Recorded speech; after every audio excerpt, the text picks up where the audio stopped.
Ya te lo he dicho, no se supone que estés aquí. Oh, Esta es una comunidad privada. Señora, solo estoy intentando entregar este paquete. Es para el 123 de Maple Drive, justo aquí. No me importa tu paquete. Parece sospechoso. Ya he llamado a la policía. No estaba merodeando, estaba intentando confirmar la dirección y encontrar el porche correcto. El ergimido flotaba pasado sobre Silverwood Heights, un suburbio habitualmente tranquilo y arbolado a las afueras de Atlanta, Georgia. Era una tarde martes, de aces en las que el sol pega con fuerza, haciendo brillar el asfalto y las cigarras terrorir su coro sonoliento. Pero ese martes en particular, ese apacible zumbido se rompería, reemplazado por los estridentes gritos de injusticia, transmitidos en directo para que de el mundo los viera. Esta es la historia del oficial David Miller, una figura cuya presencia en las fuerzas del orden era profundamente problemática. Su expediente de Santos Internos, un grueso expediente de quejas, contiene la asombrosa cifra de once casos documentados de presunta mala conducta. Once, cada uno de ellos era una señal de alerta, una advertencia ignorada, un peligro de los acontecimientos que se desarrollarían. Al otro lado de este fatídico encuentro estaba Marcus Thorne, un hombre cuya vida era un testimonio de dedicación y logros, un individuo que se había ganado todos los elogios y puestos gracias a su intelecto puro y su esfuerzo incansable. Sin embargo, hay ojos de algunos, su mera existencia bastaba para déspotas suspectos, para provocar el tipo de trato que suele reservarse para los delincuentes, no para un profesional que simplemente hace su trabajo. Antes de continuar, ¿desde donde nos ves? Deja un comentario abajo y cuéntanoslo. Tu participación nos ayuda a sacar a la luz estas historias cruciales. Silverwood Heights, un barrio caracterizado por jardines meticulosamente cuidados y majestuosas casas de estilo colonial, ese centro extremadamente desfasado con la tensión que estaba a punto de estallar. El sol de la tarde, aunque brillante, proyectaba sombras largas y engañosas, ocultando la verdad a quienes no estaban dispuestos a verla. Eran las 2:47 p.m. cuando la primera llamada de emergencia resonó en el centro de despacho del Departamento de Policía de Atlanta. Una voz cargada de urgencia, rozando la histeria, describía a un individuo sospechoso, un hombre negro, merodeando su propiedad, intentando forzar la entrada. La persona que llamó, posteriormente identificada como Deborah Hayes, una residente conocida localmente por su estricto apego a las normas del vecindario, y un air general de desconfianza hacia los forasteros, pintaba una imagen de amenaza inminente, a pesar de la mundana realidad que se desolaba justo afuera de su ventana. Marcus Thorne no era solo un repartidor. Era, sin duda, un hombre extraordinario. Graduado con honores del Morehouse College, donde obtuvo una licenciatura en arquitectura, obtuvo posteriormente una maestría en administración de empresas por la Universidad de Emory. Durante más de una década, Marcus fue un respetado socio asociado en un destacado estudio de arquitectura de Atlanta, contribuyendo al diseño de varios paisajes urbanos icónicos. Su portafolio incluye proyectos innovadores y sostenibles, lo que le valió múltiples premios del sector y la admiración de sus colegas.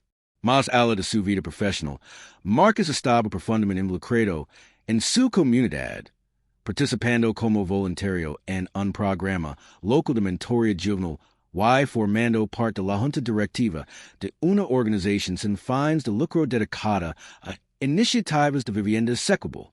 Era, en todos los sentidos, un hombre que no solo se había ganado su posición en la sociedad, sino que también había trabajado activamente para mejorar la situación de quienes lo rodeaban.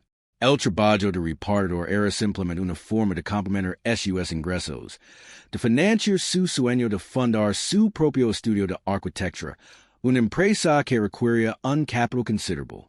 Conducía un sedán modesto y bien mantenido, y su vestimenta, aunque informal, siempre era pulcro y profesional. Sin embargo, el historial del agente David Miller revelaba una Historia complemente distinta. Sus once chaos no era miras desquitos administrativos. Reflexión un patrón de grisión creciente y sesco racial documentado. En 2018, Miller recibió una amonestación formal tras ser detenido en la carretera, donde presuntamente prefirió insultos raciales contra un conductor hispano, aunque el departamento consideró que las pruebas eran insuficientes para su despido.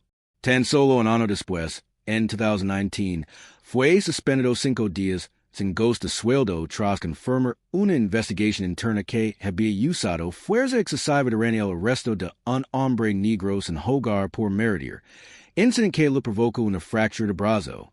La queja de la negativa de Miller es solicitar asistencia médica hasta que logra un supervisor. Posteriormente, en 2021, un comité de supervisión civil recomendó medidas disciplinarias después de que Miller fuera grabado en una cámara corporal interrogando agresivamente a un adolescente negro que vendía moneda, exigiendo su licencia de vendedor y amenazando con confiscar su puesto. Mientras ignoraba a un joven blanco similar que se encontraba a pocos metros de distancia. El patrón era claro, grabado como una cicatriz en los registros departamentales. Una propensión a atacar personas de color, someta a una actitud destinosa hacia los procedimientos adecuados y las tácticas de desescalada. Estos incidentes, cada uno de ellos una oportunidad perdida para intervenir, sentaron las bases para la confrontación que estaba a punto de estallar. La llamada de Deborah Hayes, repleta de acusaciones desgarradoras sobre un sospechoso hombre negro que intentaba entrar en su casa, preparó el terreno. Insistió en que llevaba un disfraz, un uniforme de repartidor, y una herramienta, una esquina de quiz. La central, siguiendo el protocolo, informó la llamada como un posible robo en caso, una clasificación que elevó inmediatamente el nivel de amenaza percibido por los agentes que acudieron. El agente Miller, que patrullaba el sector, era la unidad más cercana. Mientras tanto, Marcus Thorne, ajeno a la tormenta que se avecinaba, simplemente hacía su trabajo. Detuvo su sedán junto a la acera. Con un pequeño mar de Amazon con la dirección de las redes cuidadosamente colocado en el asiento del copiloto. Vestía su uniforme habitual. Un polo azul oscuro con el logo de la empresa, pantalones cortos khaki y zapatillas cómodas y prácticas. Agarró el pequeño y su esquina de mano, un pequeño dispositivo de uso diario, y caminó por el sendero empedrado hasta la puerta principal. Escaneó el pequeño. Tomó una foto como comproba de entrega, y estaba a punto de dejarlo en el Porsche cuando la puerta principal se abrió de golpe. Deborah Hayes, con el rostro desengajado por una mezcla de miedo y furia, se quedó enmarcada en la puerta, bloqueando el paso. ¿Qué cree que está haciendo? Gritó, rompiendo con su voz el silencio de la tarde. Marcus, sobresaltado, dio un paso atrás, sosteniendo el pequeño. Señora, solo estoy entregando su pequeño. Y es para Deborah Hayes. Lu ofreció el pequeño, mostrando la etiqueta. Soy Marcus Thorne de Swift Ship Deliveries. Hayes, sin embargo, no se apaciguó. No pedí nada. Estás mintiendo. Fuera de mi casa, gritó, alzando la voz. Marcus, intentando calmarse, sacó su credencial de la empresa, claramente visible en un cordón alrededor de su cuello, y su manifiesto de entrega digital en el escáner, que mostraba su nombre y dirección. Señora, lo aseguro que esto es legítimo. Meyer, aquí está mi identificación, y este es su pequeño. Deberían los agents estar obligados a verificar las credenciales de todas las partes involucradas en una disputa, especialmente cuando una de ellas hace acusaciones, sin verificar basándose únicamente en su apariencia. Comparte su opinión en los comentarios. La discusión se acaloró.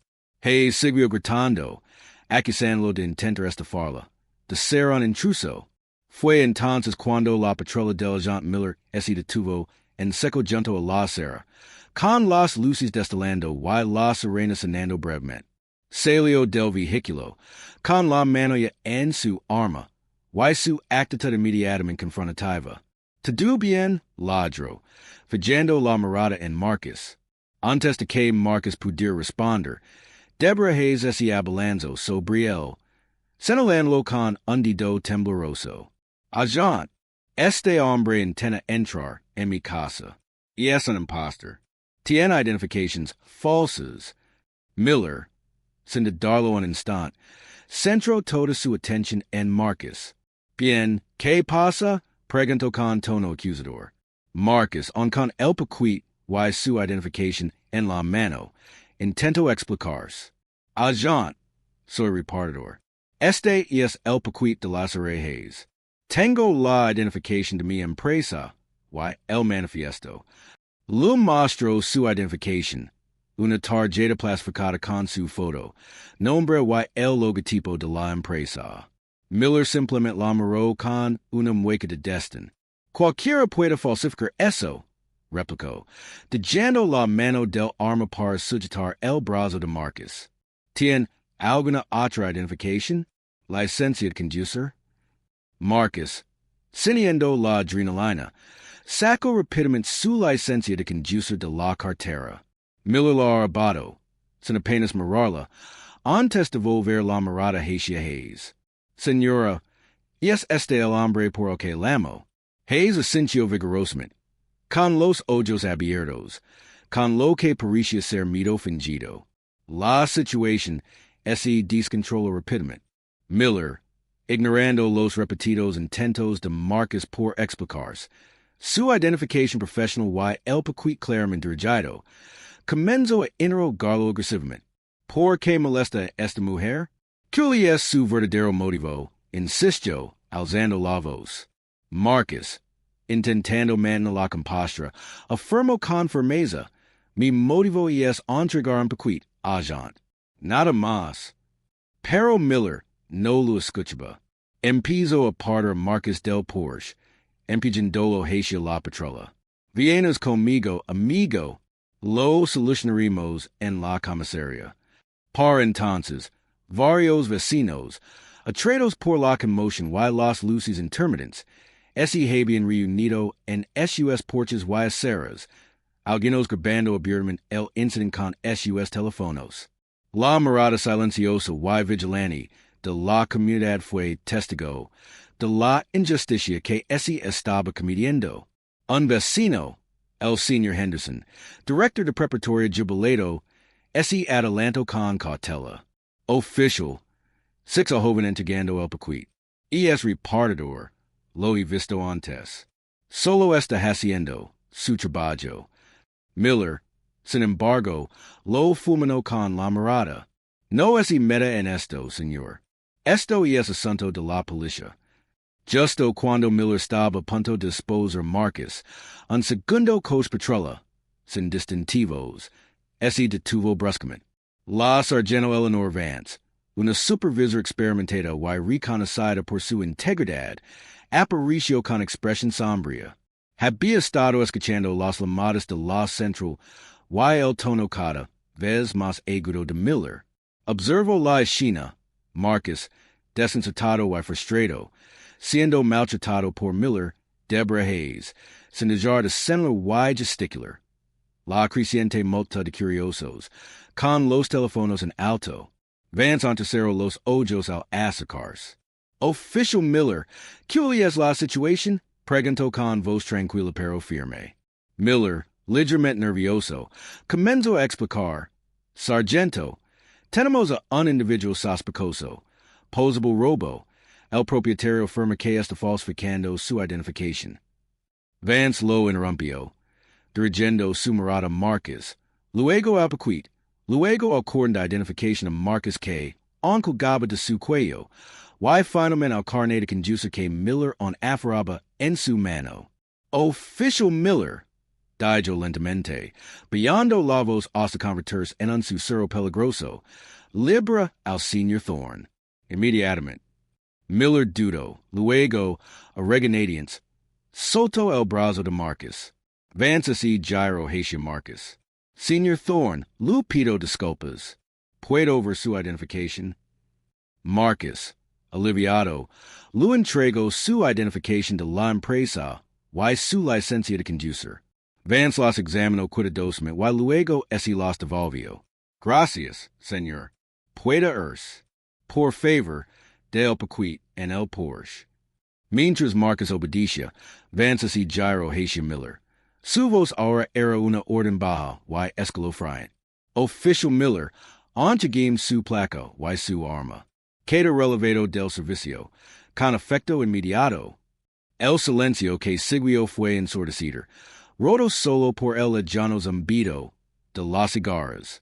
La multitud murmuró, una exclamación colectiva de sorpresa y, para muchos, de alivio. La resolución fue rápida, al menos para Marcus Thorne. En cuestión de minutos, fue absuelto, su identificación verificada, y el paquete entregado sin contratiempos. Pero para el oficial David Miller, las consecuencias apenas comenzaban a manifestarse. La decisiva intervención del sargento Vance, captada en múltiples videos de transunis, se convirtió en el den inmediato de una polémica. Las imágenes crudas y sin editar, que mostraban la conducta agresiva y despectiva de Miller y la respuesta inmediata y sensata de Vance, arrasaron en redes sociales. Este incidente la pregunta, ¿deberían los agentes que hayan actuado con claros prejuicios raciales o violado derechos civiles ser despedidos automáticamente, sin posibilidad de reincorporación? Comparte tu opinión en los comentarios. El video, inicialmente subido a TikTok y rápidamente compartido en Twitter y Instagram, se volvió viral en cuestión de horas. Al final del día, hashtags como hashtag Justicia para Marcus y hashtag FireOfficer Miller eran tendencia nacional. Los medios de comunicación retomaron la noticia, analizando la grabación fotograma a fotograma. En 24 horas, el video principal había acumulado más de 50 millones de visualizaciones en todas las plataformas, y millones más en posteriores resubidas y segmentos de noticias. Los comentarios rebosaban de indignación, solidaridad y exigencias de rendición de cuentas. El Departamento de Policía de Atlanta, sorprendido, emitió un comunicado inicial permitiendo una investigación exhaustiva y imparcial, una declaración que sonaba vacía considerando el largo historial de denuncias de Miller, que fue rápidamente desenterrado por periodistas ciudadanos y medios de comunicación tradicionales. Marcus Thorne, conmocionado por el traumático encuentro, pero envenenado por el apoyo público, no perdió tiempo. Con el respaldo de la ACLU y un destacado bufete de abogados especializado en derechos civiles, presentó una demanda federal contra el agente Miller, Deborah Hayes y la ciudad de Atlanta. La demanda alegaba discriminación racial, arresto injusto, violaciones de los derechos civiles bajo la cuarta y la decimocuarta enmiendas, y negligencia en la contratación, capacitación y retención del agente Miller. Detalaba las fallas sistémicas que permitieron que Miller, con su historial documentado de mala conducta, permaneciera en la fuerza policial y continuar causando daños. El equipo legal documentó meticulosamente no solo el incidente inmediato, sino también las once quejas previas de Miller, argumentando que la ciudad era plenamente consciente de su patronda, comportamiento y no actuó. La ciudad, en la norma prisión pública y las negables prohibidas en video, actuó rápidamente para mitigar los daños. Tras semanas de intensas negociaciones, ese llegó a un acuerdo. La ciudad de Atlanta aceptó pagar a Marcus Thorne la asombrosa suma de $5 millones. En aquel momento, fue el acuerdo más cuantioso en la historia de la ciudad por un caso de mala conducta policial, un claro reconocimiento de la injusticia y la culpabilidad de la ciudad. En cuanto al oficial David Miller, su destino estaba sellado. Tras una rápida investigación de sonos enanos, que corroboró los videos de los transunis y el testimonio del sargento Vance, fue despedido oficialmente del Departamento de Policía de Atlanta. La carta de despido, de la cual se hicieron públicos algunos fragmentos posteriormente, Sataba, falta grave de conducta, prejuicios racials y conducta impropia de un oficial. Adema is affirmaba.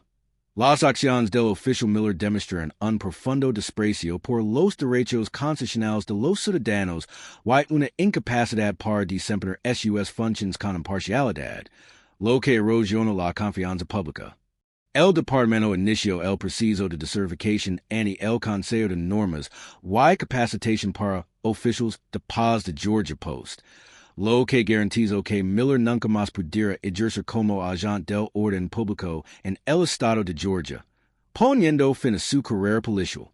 Deborah Hayes y sus propias repercusiones legales emitió una disculpa pública, aunque muchos la consideraron poco sincera y meramente interesada, dada la abrumadora evidencia en su contra. Tras el acuerdo y el despido de Miller, Marcus Thorne se presentó ante una multitud de periodistas, con voz firme, patente y resin con el peso de su experiencia. Si esto me puede pesar mí, declaró, recorriendo con la mirada los rostros de la multitud, un profesional con múltiples títulos, una trayectoria respetada, y profundas raíces en esta comunidad, simplemente intentando entregar un bequit, entonces lo puede pesar cualquiera. No se trata solo de mí. Se trata de todas las personas negras y morenas que alguna vez se han sentido como criminales por el simple hecho de existir, por el simple hecho de hacer su trabajo, por el simple hecho de intentar vivir su vida sin acoso. Este acuerdo, este despido, no es solo una victoria para mí, es un mensaje. Un mensaje de que las acusaciones infundadas, alimentadas por prejuicios raciales, no se mantendrán. Un mensaje de que la mala conducta policial ya no será tolerada. Sus palabras quedaron suspendidas en el aire, un testimonio de resiliencia y una denuncia de un fallo sistémico. Considerando el historial documentado de mala conducta del agente Miller y el claro sesgo racial demostrado, cree que este incidente debería haber dado lugar a una investigación federal sobre las prácticas de contratación, capacitación y rendición de cuentas del Departamento de Policía de Atlanta. Comparta su opinión a continuación. Las conclusiones del Departamento, publicadas simultáneamente con los anuncios de reforma, presentaron un panorama alarmante de fallas sistémicas. La revisión interna destacó deficiencias críticas en varias áreas. Capacitación inadecuada sobre sesgos, que claramente no había abordado prejuicios arraigados, un proceso de revisión de quejas demasiado indulgente y carente de transparencia, que permite a agents como Miller acumular múltiples quejas sin una intervención significativa, y una cultura generalizada de impunidad que también permite a los agents operar sin temor genuino a consecuencias graves por mala conducta, especialmente al dirigirse a comunidades marginadas. El informe concluyó que estas fallas sistémicas crean un entorno donde los sesgos personales de un agente podían fácilmente invalidar las pruebas fácticas y el procedimiento adecuado, lo que conduce directamente a incidentes como el que involucró a Marcus Thorne. En respuesta a estos hallazgos y la intensa protesta pública, el Departamento de Policía de Atlanta anunció una serie de reformas radicales. Estas incluyen una capacitación obligatoria, y reforzada contra prejuicios, y medidas de desescalada para todos los oficiales, con casos de actualización regulares y métricas de evaluación rigurosas. Se estableció una nueva Junta de Supervisión Civil más sólida, con mayores facultades para revisar casos y recomendar medidas disciplinarias. El Departamento también se comprometió a realizar una auditoría completa de sus prácticas de contratación, con el objetivo de diversificar sus filas y garantizar una selección más eficaz de candidatos con antecedentes problemáticos. Además, se implementó una nueva política que exige la suspensión inmediata y obligatoria de cualquier oficial que enfrente acusaciones creíbles de discriminación racial o uso excesivo de la fuerza, en espera de una investigación completa. Este incidente, sin embargo, es más que una simple advertencia sobre una persona en mal estado. Es un síntoma evidente de un problema mucho mayor y insidioso que afecta a instituciones de todo el país. Revela la facilidad con la que los prejuicios arraigados pueden invalidar la evidencia objetiva. Como la apariencia de una persona puede determinar su trato, y como el poder de un uniforme puede utilizarse como arma contra los mismos ciudadanos a los que juró proteger. Marcus Thorne, un hombre de carácter y logros excepcionales, fue reducido a un hombre negro sospechoso por una limada con prejuicios y un oficial que prefirió creer en un estereotipo antes que en la verdad que tenía delante. Las consecuencias fueron profundas. Marcus Thorne sufrió una experiencia humillante y traumática. El oficial Miller perdió su carrera y su certificación. La ciudad de Atlanta pagó millones de dólares de los contribuyentes. Y la comunidad, una vez más, vio gravemente afectada su confianza en las fuerzas del orden. Pero, ¿qué cambia ahora? Estas reformas realmente desmantelaron los problemas sistémicos o son solo una curita en una herida abierta? Nos gustaría saber su opinión. ¿Qué cambios de política específicos considera esenciales para prevenir incidentes similares? Debería existir una base de datos nacional de agentes certificados para evitar que simplemente se trasladen a otra jurisdicción? Cuéntanoslo en los comentarios. Esta lucha por la rendición de cuentas, por la justicia, por un sistema que realmente nos sirva y nos proteja a todos, esta lejos de terminar. La historia de Marcus Thorne es un poderoso recordatorio de que la vigilancia, la defensa y la acción colectiva no son solo opciones, sino necesidades. No nos detendremos, y esperamos que usted tampoco. Se trata de todos nosotros.